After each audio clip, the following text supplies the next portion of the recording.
धन्यवाद अध्यक्ष महोदय। सर, मैं सबसे पहले बधाई देना चाहूँगी बतौर महिला फाइनेंस मिनिस्टर को, वित्त मंत्री महोदया को, कि इन्होंने 7 बार बजट पेश किया है, 6 बार बजट पेश किया है। साथ में बतौर कांग्रेस एमपी मुझे इस बात की भी खुशी है कि इन्होंने बहुत बड़ा दिल दिखाया है और हमारा मैनिफेस्टो पढ़ा, जिसे बड़ी मेहनत के साथ हमने तैयार किया। हमने कोई गारंटी इनकी सरकार की तरह, मोदी जी की गारंटी की तरह नहीं कहा, लेकिन हमारे नेता राहुल गांधी जी ने पूरे देश में जा जाकर लोगों को गले लगाकर उनकी दुख तकलीफ समझकर इस मैनिफेस्टो को सबके साथ मिलकर तैयार किया। और इन्होंने हमारा मैनिफेस्टो पढ़ा, अपनी गारंटी को साइड में रखा और हमारे मैनिफेस्टो को लागू किया। मैं इनकी बहुत शुक्रगुजार हूँ। अब मैं इस बजट को क्या बोलूं? कुर्सी बचाओ बजट बोलें, विकसित बजट नहीं लेकिन विचलित बजट बोलें, या फिर एक और जुमला बजट बोलें, क्योंकि फिर बार बार हमें जुमले नज़र आते हैं इसमें। आपने 4 लोगों की बात की, लेकिन ये 4 कौन लोग हैं? गरीब, महिलाएं, युवा, हमारा अन्नदाता किसान। लेकिन इनकी गिनती कैसे हो? क्या मालूम पड़े कौन क्या है? क्या मालूम पड़े कि ये योजनाएं किसके लिए बनाएं? क्या मालूम पड़े कि टारगेट ग्रुप कौन है? अगर आप कास्ट सेंसस नहीं करेंगे, अगर आप सेंसस को सार्वजनिक नहीं करेंगे, राहुल जी ने, हमारे नेता ने मांग की कि सेंसस किया जाए, कास्ट सेंसस किया जाए, लेकिन ये सरकार चुप्पी साधे। एंड आई वंडर कि इसके बारे में इनके सहयोगी नीतीश कुमार जी क्या कहना चाहेंगे कास्ट सेंसस के बारे में। उन्हें तो बहुत कुछ मिला है, लेकिन सर ये बजट है किसके लिए ये भी तो पता चले। क्या केवल 2 राज्यों को ही उन पर मेहरबानी हुई है, या पूरे देश पर भी कुछ नज़र डाली गई? ऐसा नज़र नहीं आता कि 2 राज्यों के अलावा कुछ दिखा हो, या फिर भाजपा शासित प्रदेशों के अलावा कुछ नज़र आता हो। सर, मुझे याद आता है कि जब माननीय प्रधानमंत्री जी मोदी जी माननीय मुख्यमंत्री होते थे और उस समय हमारी सरकार थी और वो एनडीसी की मीटिंग में आते थे, अब तो खैर एनडीसी भी नहीं रहा, और वो हमेशा कोऑपरेटिव फेडरलिज्म की बात करते थे। अब शायद वो शब्द पूरी शब्दावली से निकल चुका है, कम से कम भाजपा की और सरकार की शब्दावली से निकल चुका है। लेकिन 2 राज्यों को भी मैं थोड़ा आगाह करना चाहूँगी। नीतीश जी तो हमारे साथ पुराने रह चुके हैं, 10वीं लोकसभा में थे, सब समझते हैं। नायडू जी भी बहुत अनुभवी हैं, राजनीतिज्ञ हैं। इनकी बातों पर ना जाएं। आज बेशक लगता हो कि बहुत कुछ दिया है, लेकिन नज़र फेरते देर नहीं लगती, तो इसलिए उनको भी मैं आगाह करना चाहूँगी। आज खुशियाँ मनाएं, लेकिन समय बदलते देर नहीं लगेगा सर। तो ये जो बजट पेश किया गया, इसमें जो इन्होंने गारंटी की बात की, शायद लोगों को विश्वास नहीं हुआ और इसीलिए 303 से लेकर 241 पर आ गए। विश्वास पैदा करना इनका काम है। इन्होंने विश्वास खोया और तभी ये डाउनस्लाइड हुआ। आज के दिन भी जब बातें होती हैं बजट में, हम सुनते हैं तो ऐसा लगता है कि कुछ पर मेहरबान और बाकियों को दरबान बना दिया गया है। दरवाजे के बाहर खड़े रहो, अगर मेहरबानी होगी तो शायद आपको कुछ मिल पाएगा। सर, जब प्राकृतिक आपदा की भी बात होती है, भाजपा शासित प्रदेशों के लिए तो सेंट्रल असिस्टेंस की बात की गई बजट में, लेकिन हिमाचल प्रदेश की जब बात हुई तो एक्सटर्नल एजेंसीज़ की बात आ गई वहाँ पर। कि उनके माध्यम से मदद की जाएगी। ऐसा भेदभाव क्यों? ये नहीं होना चाहिए और इसकी हम घोर निंदा करते हैं कि आप सबके साथ ऐसे भेदभाव। और फिर एक बात और सर, हरियाणा, महाराष्ट्र, झारखंड और शायद जम्मू कश्मीर चुनाव की ओर जा रहे हैं, पर ऐसा लगता है कि सरकार ने पहले ही हार मान ली। इन राज्यों का जिक्र तक नहीं, 3 राज्यों का जिक्र तक नहीं हुआ, कुछ दिया तक नहीं।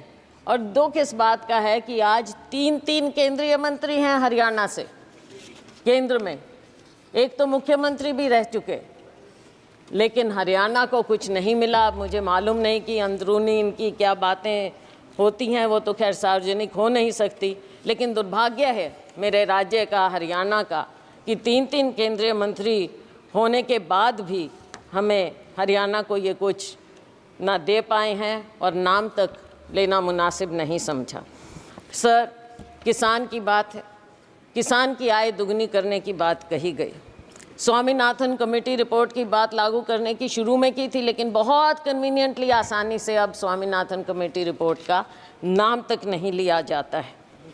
एग्रीकल्चर का, कृषि सेक्टर का बजट आधे के करीब हो गया है। 2019-20 में जहां 4.97% था, इस बजट में आपने 2.74% करके छोड़ दिया है। बात करते हैं एमएसपी की। एमएसपी के बारे में कहा गया माननीय वित्त मंत्री जी ने कि आपने बहुत से उपजों को इस बार एमएसपी दिया है, लेकिन क्या आपने स्वामीनाथन कमेटी रिपोर्ट के मुताबिक फार्मूला अपनाया है? C2 plus 50%? नहीं, बिल्कुल नहीं, क्योंकि आप भूल चुके हैं उसे। थोड़ा सा याद दिलाना चाहूँगी कि बढ़ाने के बावजूद जब हमारी सरकार थी, यूपीए सरकार, उस समय गेहूं की एमएसपी हमने 119% बढ़ाई थी और धान की 134% बढ़ाई थी, लेकिन मोदी जी की सरकार में केवल 47% गेहूं और 50% धान बढ़ाई गई है। तो इसमें पीठ थपथपाने का तो कुछ नज़र आता ही नहीं। आज के दिन इतनी अग्रेरियन क्राइसिस है, खास करके हमारे राज्यों में, लेकिन उसकी ओर कोई ध्यान नहीं है। किसान बैठा रहे, साल से ऊपर बैठा रहा, लेकिन उसकी ओर ध्यान नहीं दिया। ऐसे बना देते हैं जैसे कोई दुश्मन हो, किसी दुश्मन देश के साथ बॉर्डर बनाए जाते हों। ऐसी बात होनी नहीं चाहिए।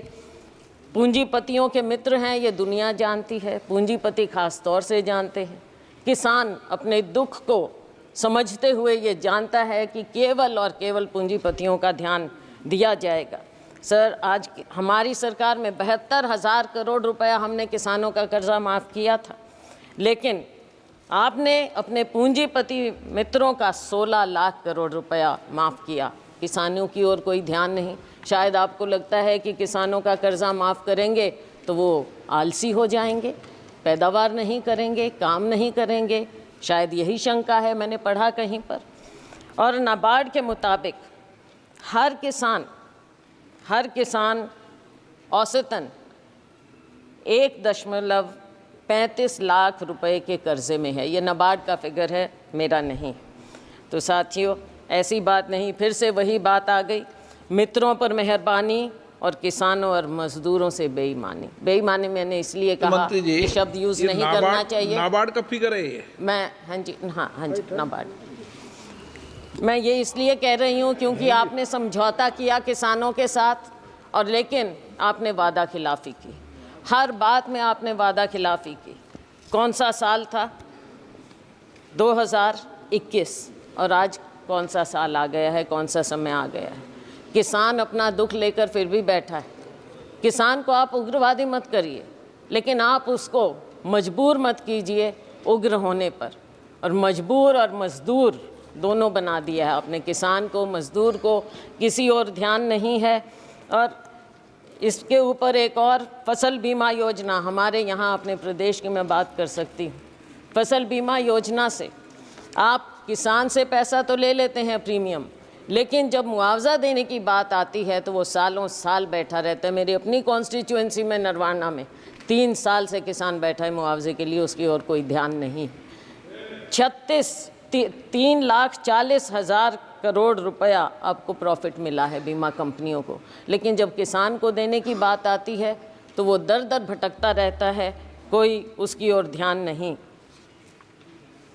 माननीय अध्यक्ष महोदय, किसान धरने पर बैठा रहा, 736 किसान शहीद हो गए, चले गए इस दुनिया से, लेकिन उनके बारे में एक भी शब्द नहीं बोला गया, ना उन्हें कुछ देने की बात की। आज भी हरियाणा और पंजाब शंभू बॉर्डर पर किसान बैठा है, मजबूर है, लोगों को आने जाने की भी तकलीफ़ है, लेकिन आप उस मजबूर किसान की ओर देखना तक नहीं चाहते और वो उस बॉर्डर पर बैठा है। किसान क्या मांग रहा है? आप एमएसपी देने की बात करते हैं, लेकिन बात तो लीगल गारंटी की है। इस वादे को क्यों नहीं याद करते?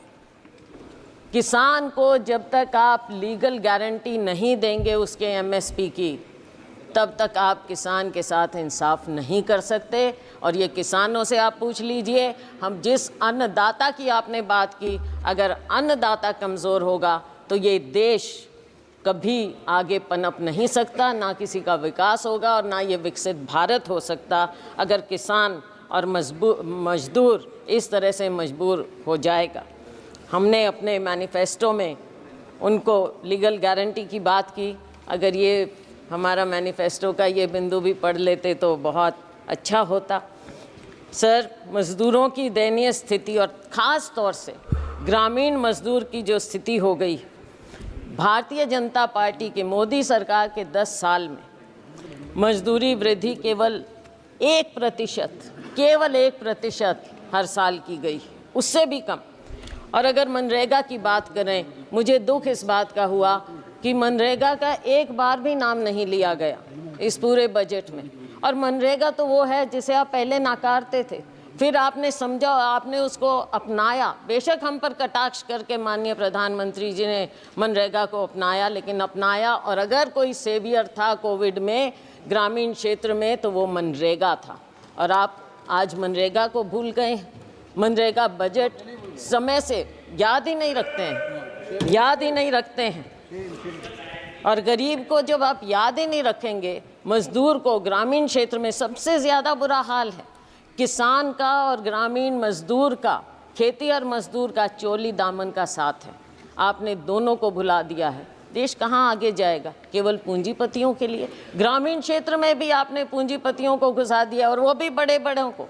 साइलोज वहाँ पर लग गए, वहाँ पे मजदूर भी। मंडियों में मजदूरों का बुरा हाल है। आज वो बेरोज़गार हो गए हैं, आज उनको 2-3 हज़ार रुपया महीने का मिलता है। मजदूर और दयनीय हो गया है। तो इस पर आपको ध्यान रखना चाहिए। न्यूनतम वेतन प्रतिदिन का 400 रुपया होना चाहिए। ये देश भर की डिमांड है, और हम कहते हैं कि हमारा समय आएगा, हम 400 रुपया ज़रूर करेंगे, और ये होना चाहिए। सरकार को इस बात को मानना चाहिए, गरीब की बात को मानना चाहिए, मनरेगा की बात को, कि न्यूनतम वेतन आप 400 रुपया करें। आप गरीब को भी 5 किलो अनाज देकर कृपया लाइन में ना खड़ा करें, उसे उसका हक दें, उसको ऊपर उठाने की बात करें, ना कि केवल आप कहते हैं कि 80 करोड़ रुपए लोगों को दे रहे हैं। तो क्या 80 करोड़ लोग लाइन में लगे रहेंगे? हमेशा गरीब रहेंगे और अमीर होता जाएगा, जीडीपी बढ़ता जाएगा। किसके लिए? केवल आंकड़ों के लिए। और सर, महंगाई की बात मुझे याद आती है, सुषमा स्वराज जी बहुत सम्मानित, हमारे पूरे सब उनको मानते थे, नेता थे, भाजपा की बहुत वरिष्ठतम नेताओं में से थी। मुझे याद है जब बजट एक बार पेश किया गया और उसमें उन्होंने कहा, प्रणब मुखर्जी साहब वित्त मंत्री थे, और उन्होंने कहा, दादा आंकड़ों से पेट नहीं भरता। मैं ये याद दिलाना चाहूँगी सत्ता पक्ष को कि आंकड़ों से पेट नहीं भरेगा। गरीब को, युवा को रोज़गार चाहिए, गरीब को वेतन चाहिए। गरीब को केवल 5 किलो अनाज देकर आप पंक्ति में, आखिरी पंक्ति में खड़ा मत कीजिए। महंगाई पर नियंत्रण लाइए। महंगाई पर नियंत्रण आप क्यों नहीं कर पा रहे हैं? जो ऑयल कंपनीज हैं उनका मुनाफा बढ़ता जाता है, लेकिन क्या आप आम उपभोक्ता को कोई राहत देते हैं? क्या किसान तक कोई राहत पहुंचती है? गरीब तक कोई राहत पहुंचती है? आज इन्फ्लेशन कितना बढ़ता जा रहा है। फूड इन्फ्लेशन के बारे में माननीय वित्त मंत्री जी ने पासिंग में कहा कि हम इसका इंतज़ाम करेंगे, लेकिन कैसे इंतज़ाम करेंगे? दाल, आपके सब्जियां सब इतनी महंगी होती जा रही हैं। क्या अनाज केवल एक है? केवल अनाज? क्या गरीब आदमी सब्जी या कुछ नहीं खाए, प्याज नहीं खाए, आलू नहीं खाए, कोई सब्जी नहीं खाए, वो उस तक पहुंचता नहीं? पहुंचता है तो कितना महंगा मिलता है। वित्त मंत्री प्याज नहीं खाती है, प्याज नहीं खाती है। चलो वो तो अपने अपने खाने का अलग टेस्ट है, वो कोई बात नहीं, लेकिन गरीब आदमी तो प्याज और आलू खाता है ना, उसको तो कुछ और नहीं मिलता। Oh my God. अच्छा, तो आटे दाल का भाव पता होना चाहिए। और एलपीजी की जो आंसू आपने पहुंचने की बात कही थी, आज आंसू आपको महिलाओं के, बहनों के नज़र नहीं आते। शिक्षा की हम बात करें तो शिक्षा का स्तर जिस कदर गिरता जा रहा है, मेरे अपने राज्य में प्राइमरी स्कूल सैकड़ों की संख्या में बंद होते जा रहे हैं, और लेकिन सरकार का उसकी ओर कोई ध्यान नहीं है। सरकारी स्कूलों में गरीबों के बच्चे पढ़ते हैं, अमीरों के नहीं। हमारे माँ बाप सरकारी स्कूलों में पढ़कर ऊपर आए थे, और उन्हीं के कारण हम आज यहाँ पर खड़े हैं। अगर आप सरकारी स्कूल इस तरह से बंद करते रहेंगे तो बच्चों के भविष्य का क्या होगा? नीट की बात कही, हमारे नेता राहुल जी ने इस बात को उठाया, और इन्होंने जो कहा, कोई जिम्मेवारी लेता क्यों नहीं है? जिम्मेवारी तो लेनी पड़ेगी, सरकार है। जिम्मेवारी अगर नहीं लेंगे तो देश आपको दिखा देगा, हमारा युवा आपको दिखा देगा। बेरोजगारी की दर दिन ब दिन बढ़ती जा रही है। ILO के आंकड़ों के मुताबिक 2022 में यूथ की अनएम्प्लॉयमेंट हमारे यहाँ 23% थी, चीन में 13%, पाकिस्तान में 11%, सीरिया जो कि कॉन्फ्लिक्ट जोन है वहाँ पर 22% है। तो हमारे यूथ का ये बदहाली क्यों हो रही है? आप स्किलिंग की बात करते हैं, क्या आपने प्राइवेट सेक्टर से पहले बात की? क्या वो आपकी बात को, आपकी स्कीम को, जिसको इतने विस्तार से और बहुत अखबारों में, मीडिया आप कंट्रोल करते हैं, मीडिया में इस कदर दिखाया गया, लेकिन क्या आपने उनसे बात की? और क्या गारंटी है कि एक बार वो आपकी स्कीम का फ़ायदा उठाकर 2-3 महीने में छुट्टी नहीं कर देंगे इन बच्चों की जिनको रोज़गार मिल रहा है? तो ऐसे कैसे बात बनेगी? हमने तो अपनी उसमें हमारा मैनिफेस्टो पढ़ते तो पहली नौकरी पक्की का वायदा राहुल जी ने किया था, वो सुन लेते। केंद्र में 10 लाख वैकेंसियाँ हैं, हरियाणा में 2 लाख वैकेंसियाँ हैं, उनको क्यों नहीं भरने की बात की जाती? और बैकलॉग है SC BC का, उनकी और आपने बिल्कुल ध्यान ही नहीं दे रहे हैं। बैकलॉग को भी तो भरिए। और अगर ये प्राइवेट सेक्टर इतना ज़्यादा आएगा, वहाँ पर क्या आपने आरक्षण किया है? कहाँ जाएंगे हमारे लोग? रेलवेज़ में आपने जो सबसे बड़े डिफेंस रेलवेज़, यहाँ पर मिलता ही नहीं है, रोज़गार ही नहीं मिल रहा है, आपने बंद कर दी हैं सब नौकरियाँ। तो हमारे लोग, युवा कहाँ जाएगा? Skill skill skill skill India का क्या हुआ? आज के दिन बेरोज़गारी इस कदर आपके सामने मुंह बाय खड़ी है, और आपको अगर नज़र नहीं आता तो आपको आने वाले जो ये चुनाव होंगे इन राज्यों में आपको नज़र आ जाएगा। वैसे जो अभी उपचुनाव हुए उसमें भी आपको नज़र आ गया होगा। तो साथियों, जब बेरोज़गारी इतनी बढ़ती है तो गलत आदतें भी बढ़ जाती हैं। मेरे अपने राज्य में, मेरे अपने यहाँ सिरसा, हिसार, अम्बाला, पूरे हरियाणा में नशा बढ़ता जा रहा है। कहाँ हरियाणा था?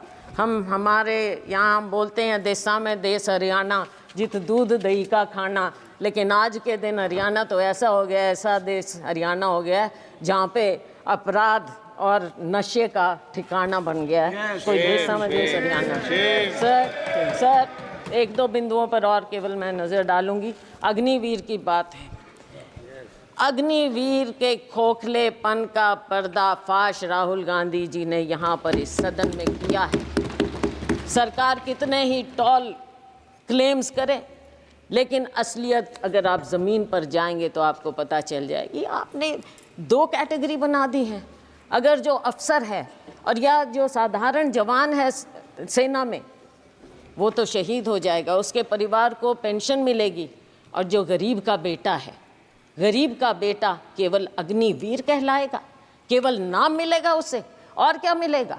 कैसे जाएगा वो? आप सेना के साथ भी नाइंसाफ़ी कर रहे हैं, हमारे युवा के साथ भी नाइंसाफ़ी कर रहे हैं, हमारे जवान के साथ आप नाइंसाफ़ी कर रहे हैं। सर, हरियाणा की आबादी देश की लगभग 2% है, लेकिन सेना में हमारा हिस्सा 10% के करीब है। आज के दिन आपने क्या इंसेंटिव छोड़ दिया हमारे युवाओं के लिए?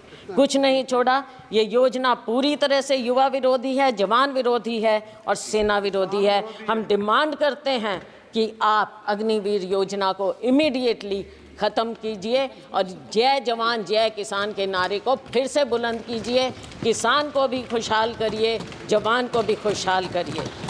सर, SCBC की बात मैंने कही, ना बैकलॉग ख़त्म किया जा रहा है और ना नई नौकरियां मिल रही हैं, ना प्राइवेट सेक्टर में कुछ इनके लिए है, और ना इनकी scholarship, pre matric post matric scholarship के साथ जो जिस तरह से नाइंसाफ़ी की जाती है, समय पर बच्चों को दिया नहीं जाता। हरियाणा में मेडिकल 9,000 से ज़्यादा 10,000 के करीब स्टूडेंट थे, 3-4 साल से नहीं दी उनको स्कॉलरशिप। जब चुनाव आया तब आपने रिलीज़ की। इसमें भी राजनीति, गरीबों के साथ, हमारे SCBC के साथ भी राजनीति आप ऐसे करेंगे? क्या इतनी किल्लत है पैसे की कि आप गरीब से गरीब को उसकी स्कॉलरशिप नहीं देना चाहते? डॉक्टर अंबेडकर स्कॉलरशिप से आगे बढ़े थे। डॉक्टर अंबेडकर इकोनॉमिस्ट थे, लेकिन अगर आप बच्चों को मौका ही नहीं देंगे, वो कहाँ से आगे निकलेंगे? माननीय सदस्य, ये संसद है, हरियाणा विधानसभा नहीं है, सर, इसका जवाब कैसे देंगी? सर, बजट है, सर, बजट तो है, बजट में राज्य की अनदेखी हुई है सर। सही बात कहना सर, पड़ेगा। आपको भी राजस्थान से प्यार होगा सर। सर, आप अध्यक्ष हैं लेकिन राजस्थान से प्यार रखते हैं। राजस्थान विधानसभा बोलूँगा। सर, आपने स्पेशल कंपोनेंट प्लान खत्म कर दी, सब प्लान बंद कर दिया और सारे फंड्स डाइवर्ट किए जाते हैं। अब एक आध दिन पहले हिंदुस्तान टाइम्स में रिपोर्ट थी, मध्य प्रदेश में फंड्स डाइवर्ट कर दिए। किस चीज़ के लिए? गौशालाओं के लिए। गौशाला और SC/ST का उससे क्या लेना देना? लेकिन SC/ST के फंड्स आप गौशालाओं में दे रहे हो, तो ये कहाँ से ये डाइवर्जन हो रहा है? सरेआम डाइवर्जन हो रहा है। क्यों डाका डाल रहे हैं गरीबों के बजट पर, SC/ST के बजट पर? सर, जहाँ तक कि हेल्थ की बात है, हेल्थ का एक्सपेंडिचर भी गिरता चला जा रहा है और पिछले समय में 2% के करीब आपने 2 साल बजट एस्टिमेट्स में और एक्सपेंडिचर में फ़र्क आ गया है सर, तो आगे वो गिरता ही चला जाएगा। और सर, आपकी कमिटमेंट हेल्थ सेक्टर में कोविड में देखा, लेकिन उसके बाद भूल गए। मैं एक और, आप सर बुरा नहीं मानना, अपना राज्य होता है, थोड़ा सा मेरे को बोलने दीजिए। सर, हरियाणा में माननीय प्रधानमंत्री जी ने फाउंडेशन स्टोन रखा था आयुष यूनिवर्सिटी का, क्या हुआ उसका? आज तक एक पत्थर नहीं लगा है कुरुक्षेत्र में, एक पत्थर। माननीय वित्त मंत्री जी पता करें। और सर, सिरसा में मेडिकल कॉलेज का नींव पत्थर माननीय प्रेसिडेंट साहब ने, राष्ट्रपति महोदया ने रखा, वहाँ भी टेंडर तक नहीं हुआ है, तो कैसे होगा? ये हेल्थ के प्रति है। आप बच्चों के बारे में एक शब्द नहीं। कुपोषण सबसे ज़्यादा हमारे ग्लोबल हंगर इंडेक्स के मुताबिक 2023 के मुताबिक 125 देशों में इंडिया की दर 111 है। पिछले साल 107 थी, इस साल 111 पर हम आ गए हैं। भूखमरी, कुपोषण, बच्चों के लिए क्या हो रहा है? अब वर्किंग महिलाओं के लिए, महिलाओं की बात अगर हमारी बात सुन लेते, राहुल जी ने प्रॉमिस किया कि हर गरीब परिवार में हम एक महिला को 1 लाख रुपया देंगे। अगर आप दे देते महिलाओं का तो अपने आप उद्धार हो जाता। थोड़ा सा सुन लेते, हमारी थोड़ी बात मान लें, इसमें कोई शर्म की बात नहीं है। आपके पास आइडियाज़ नहीं हैं, हमारे पास हैं, हमारे आइडियाज़ ले लें, सुझाव ले लें, तो देश का भला हो जाएगा, बहुत भला हो जाएगा। हमारे पूर्व मुख्यमंत्री जी यहाँ पर अब मंत्री हैं, बहुत बढ़िया उनके पास मंत्रालय हैं, लेकिन अगर शहरों की बदहाली, आप एक तो नाम बदलने का बड़ा शौक़ है, अब सिर्फ इसलिए क्योंकि JNNURM राजीव आवास योजना रखा, नाम से आपको थोड़ी दिक्कत है, शायद नफ़रत है, तो वो नाम बदल दिए स्मार्ट सिटी। अब सर, स्मार्ट सिटी फरीदाबाद में आप अगर 2 कदम पर है Faridabad, it is an overgrown urban slum. कहाँ से स्मार्ट सिटी है वो? किस हिसाब से? कचरे के ढेर हर जगह। और मिलेनियम सिटी गुड़गांव, खुद कॉलीग वहाँ से मंत्री, वहाँ से एमपी। 2 दिन पहले उनका इतना बड़ा इंटरव्यू छपा था कि वहाँ पर क्या बदहाली है गुड़गांव में कचरा प्रबंधन की। आप उनकी ही बात सुन लें क्या हो रहा है। मैं उम्मीद करती हूँ कि आपस में कॉलीग्स जो माननीय पूर्व मुख्यमंत्री हैं वो अपने यहाँ पर कॉलीग की बात सुनेंगे, दूसरे फरीदाबाद में एक और कॉलीग हैं केंद्रीय मंत्री, उनकी बात सुनेंगे। इन शहरों का तो थोड़ा आप कल्याण करिए। मैं जानती हूँ आप हताश हो चुके हैं हरियाणा की तरफ से, लेकिन हरियाणा के लोगों का 10 साल आपको मौका मिला, कुछ तो कर दीजिए, कुछ तो कर दीजिए हरियाणा का। पीठ मत दिखाइए हरियाणा को। अच्छा, स्वच्छ भारत का कहीं जिक्र ही नहीं है, भूल गए। वो ऐनक भी फेड हो गई जो गांधी जी की आपने ले ली थी और हर दीवार पर चिपका दी थी, वो ऐनक भी अब नज़र नहीं आ रही है। पता नहीं क्या हुआ, वो कचरे में ही शायद उसको भी लिप्त कर दिया आपने। सर, रेलवेज माननीय मंत्री जी थे यहाँ भी, तो उनकी बात चलो मेरे कॉलीग बोल देंगे, मैं और ज़्यादा समय 1-2 मिनट और लेकर ख़त्म करूँगी। तो रेलवेज़ का भी जो हाल है हरियाणा में डिटेल में मेरे कॉलीग बता देंगे, लेकिन 1-2 बात ज़रूर कहूँगी कि जो उस समय मुख्यमंत्री थे उन्होंने गुड़गांव फरीदाबाद के लिए जनवरी 16 में कहा था, ट्वीट किया था, आज तक कुछ नहीं। बल्लभगढ़ मेट्रो सैंक्शन हुई थी, आज तक उसके बारे में कुछ नहीं, ना कोई प्रावधान, ना कुछ और, ना एनसीआर का ध्यान, ना हमारे राज्य का ध्यान। सर, इंटरनेशनल एयरपोर्ट कब प्रॉमिस हुआ था? 2019 में, लेकिन और 2021 तक कंप्लीट हो जाना चाहिए था हिसार में इंटरनेशनल एयरपोर्ट, उसका कोई जिक्र नहीं, कुछ मालूम नहीं। Sir, nuclear plant Gorakhpur, Hisar के पास गोरखपुर है, न्यूक्लियर प्लांट, वहाँ पर आपने एनर्जी के बारे में काफ़ी कुछ कहा है, खुशी है हमें, लेकिन उसका क्या हुआ, उसका भी थोड़ा जिक्र कर दें। किस स्टेज पर है, कब शुरू होगा, कब हम देखेंगे, कब हमें वहाँ से बिजली मिलेगी, उस न्यूक्लियर प्लांट का भी कुछ बता दें अगर माननीय वित्त मंत्री महोदया, तो पता चलेगा। तो सर, बस मैं अंत कर रही हूँ सर, 2 मिनट में हाँ, डॉक्टर मनमोहन सिंह जी ने उसको जाकर उसका फाउंडेशन। तो सर, आज के दिन कोई और कुछ बचा नहीं है। यूथ ने आपको पनिश कर दिया, महिलाओं ने आपको पनिश कर दिया, आपने हमारे किसानों को इंसल्ट किया, उन्होंने आपको पनिश कर दिया, अग्निवीर ने आपको पनिश कर दिया। लेकिन सर, बहुत दुख की बात है, आप फिर भी नहीं सुन रहे हैं। और सर, हम आपसे केवल, माननीय प्रधानमंत्री जी अगर इंटरवीन करें, हम केवल ये चाहते हैं देश के लिए, देश को बताइए कि आप कुछ सीख ले रहे हैं, जो आपको दिखा रहा है देश एक दिशा, उससे कुछ सीख लें। अग्निवीर स्क्रैप करिए, एमएसपी को लीगल गारंटी दीजिए और फार्म लेबर को, हर लेबर को 400 रुपया प्रतिदिन आप कर दीजिए, वरना आपका वही हाल होगा जो बाकी देश ने आपको दिखाया है। आपकी सरकार हंसते रहिए, केवल ऐसी हंसते विदाई हो जाएगी स्लोगन पर, ये स्लोगन्स की सरकार है ना, ये स्लोगन्स की सरकार है। तो आपका आखिरी स्लोगन ये है कि कुर्सी को बचाओ, मित्रों पर लुटाओ। बहुत बहुत धन्यवाद, थैंक यू।